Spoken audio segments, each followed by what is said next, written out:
Welcome back guys to another test review. Today we are doing it here at Guildford Harley Davidson and we're going on the 2018 Fat Boy 114.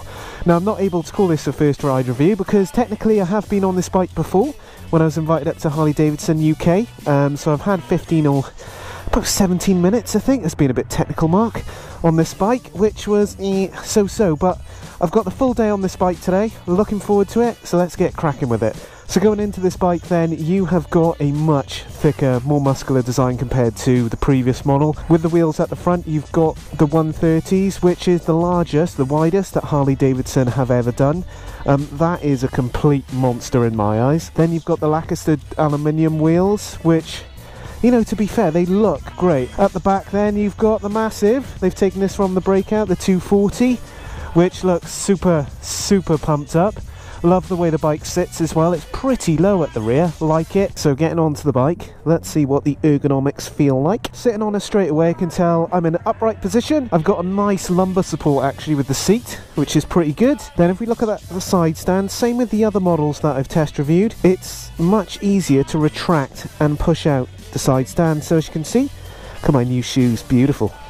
So retract the side stand, simples, push out, and it's just with the heel, boom, and then place down like so. One of the things I do like about this bike is when you take it off the side stand, it does feel relatively light. So I think this is coming in at around 317 kilos, which is good because when you're trying to move this bike around or park it up, you don't want something that feels too clumsy. Moving to the controls of the bike, first thing you notice, you've got the tank in front. Nice little Fat Boy sign here, just to remind you what you're riding.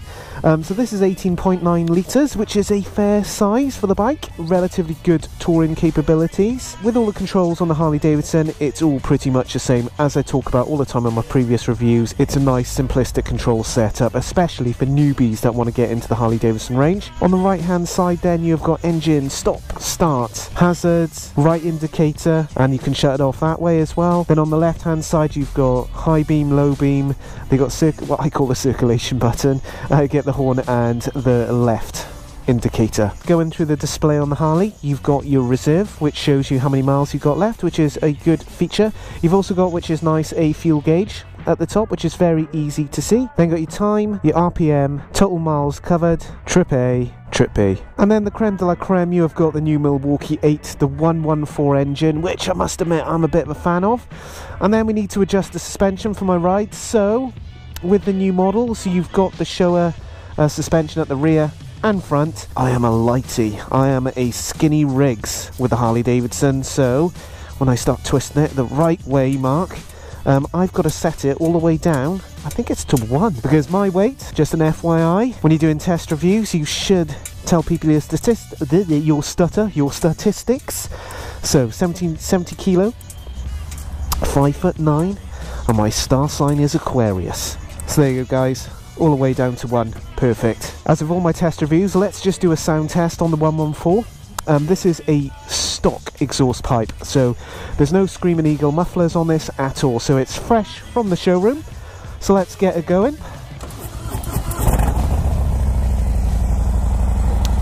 And that does sound reasonably quite nice. So let's give it some revs.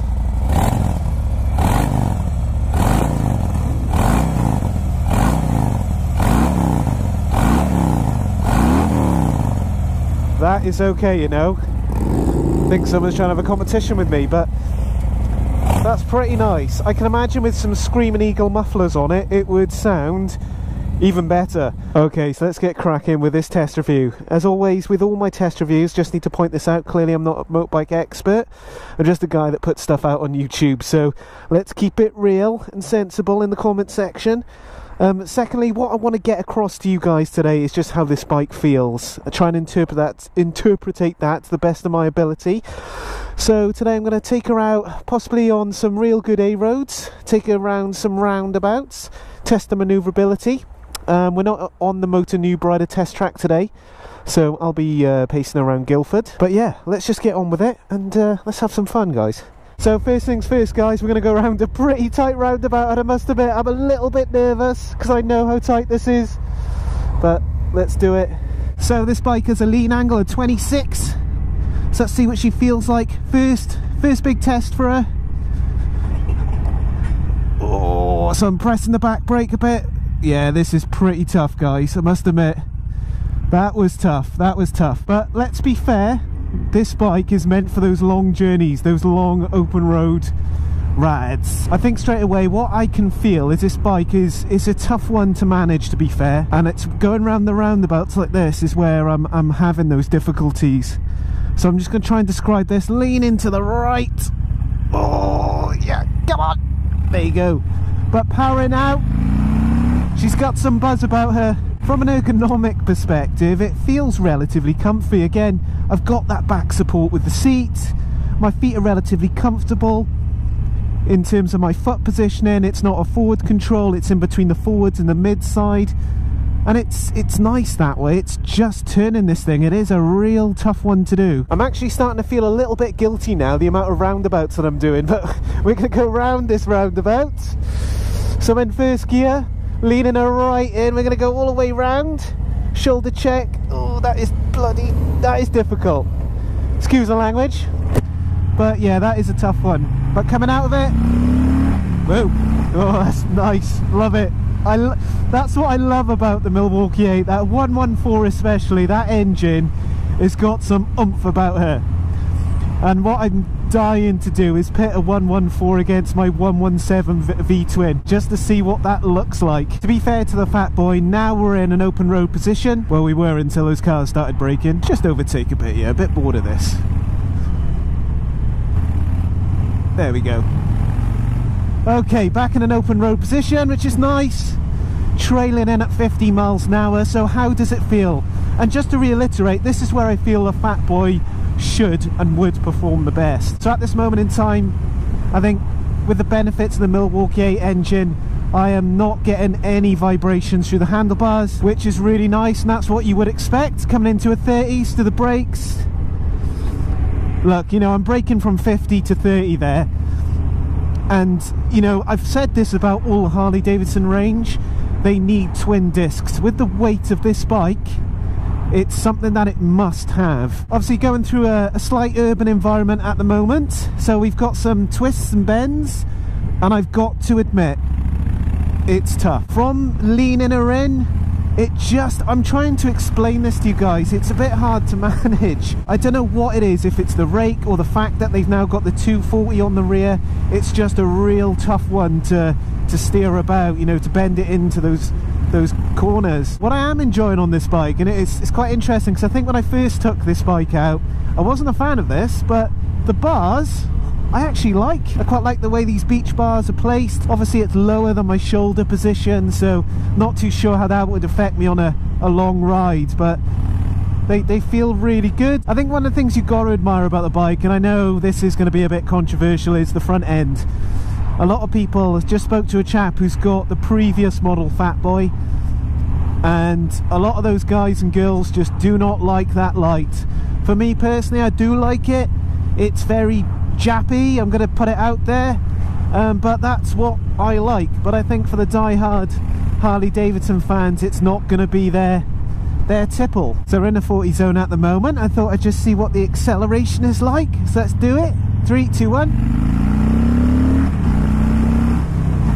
She is a nippy thing considering the weight of this, which again I just absolutely love. But coming into a relatively tight bend, oh, it's just, when I'm leaning to the left, it's trying to push me over to the right. It's just a real odd sensation. It's more exaggerated on this model, but again, left bend, trying to lean in, going down, dropping that gear. See, it's not enjoying this on the bends. It's a tough one, guys. You know, I don't want to come down too hard on this bike, but for me, it is the face of Harley Davidson, and I think, you know, with this style of bike, you've got to really get it right, and I think where they've let it down is just the handling part. And for me, that's the biggest, well, it is the biggest thrill I get from riding my Dyna, is that handling aspect of, you know, throwing it about. Now, I get that You know, there are some bikes where you don't need it. You just need it for going straight and touring purposes and all that jazz. But even going through the light bends, it's just a bit of a tough one. You know, going around here, I just feel that I'm fighting it. See, just like that. And I'm not going over the speed limit either, guys, before someone says he's going ridiculous speeds. Not at all. But I would say the suspension is feeling good. I haven't tested it properly in terms of going over a train track or a tram track like I usually do with a Motonewbrider test track, but it feels good. So we're now into the 60 miles an hour zone. Woohoo! Take her up to that speed and understand what she feels like through the handlebars. Let's just check those vibrations. So currently at 60, what can I feel? Again, she feels really smooth, no vibrations. Obviously that's going to be good for long rides. It's not going to knacker you out. So thinking about the engine, and you've got to bear in mind that it's currently 2.5 degrees Celsius. It is warm, but it's a nice warm for me at this moment. It is relatively cold, especially with this wind, that I am deliberately hugging the engine to get some extra warmth. But I think the engine overall is fantastic. There's so little vibration coming from it that I can see why Harley Davidson went this way. The gearbox itself, the 1 down 5 up, I think these gearboxes do get better. I have major issues on my dyno trying to get into neutral, but this seems to slip in at the moment.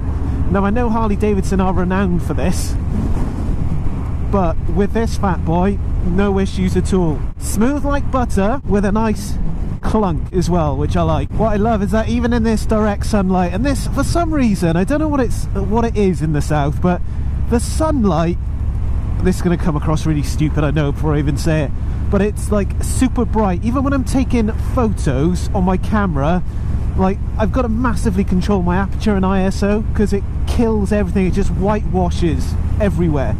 But even with this brightness of light, the dials are super easy to see. The LED coming through is just great. There's just no issues there at all. I did hear reports of people having a moan about the street bob with the LEDs, but I don't see what they're on about because it's just super duper visible, so that's fine.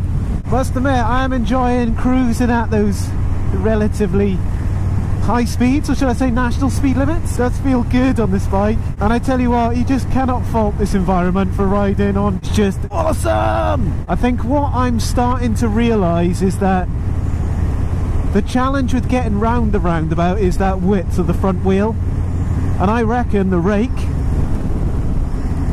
is at a greater angle than the other Softail models. So the wider the angle on the rake, listen to me, sounds like I know what I'm talking about, the more stable the bike is. So the closer it's in, the more you can flick it about. And I think the rake is designed to be a little bit more stable, but with the width of the tyre, getting round the roundabout is just proving a little bit difficult. So what we'll do now is just take the Fat Boy out on a motorway environment. Here we go, towards London, A24. Okay, so coming onto the motorway, this is where the bike should be performing well, or A roads. Let's have a look around me. Visibility wise, looks good. Let's go for it. Yeah, this is fun. This is better. So this is where I feel that this bike should perform, and it is. It's pretty good. Okay, so that for me is the test ride done. I think the positives is that the bike is a real good looking bike. I think it's an iconic bike from Harley Davidson. And I think for me it's got those visual features that really stand out and give it that muscular look. I love things like the LED front lights, that's obviously better than the previous model. I love the engine, I think the 114 is fantastic, the Milwaukee 8. Less vibration, perfect at motorway speeds. You're not going to get the vibrations coming through the handlebars. Speaking of handlebars, love the handlebars. I think they work very well with this bike.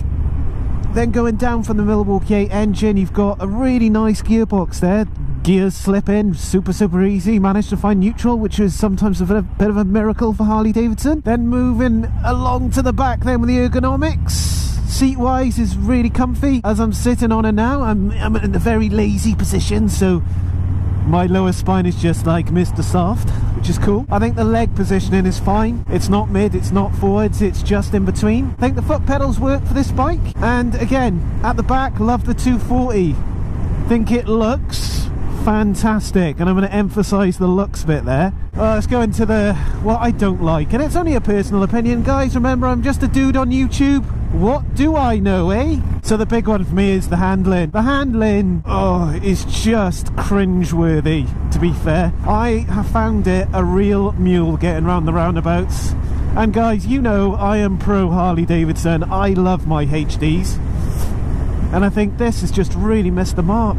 It's just, the front end won't track properly. It's just too big and bulky, and I don't know where you would change it.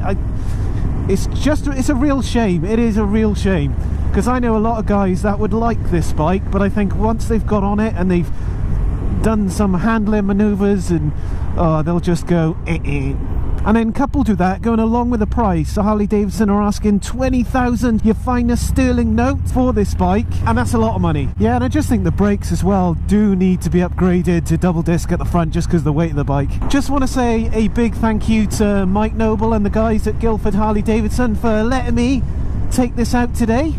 Appreciate it, lads. And as always, guys, make sure you stay safe out on those roads. But this is Motonewbrider signing off on a beautiful looking Fat Boy 114 in Guildford.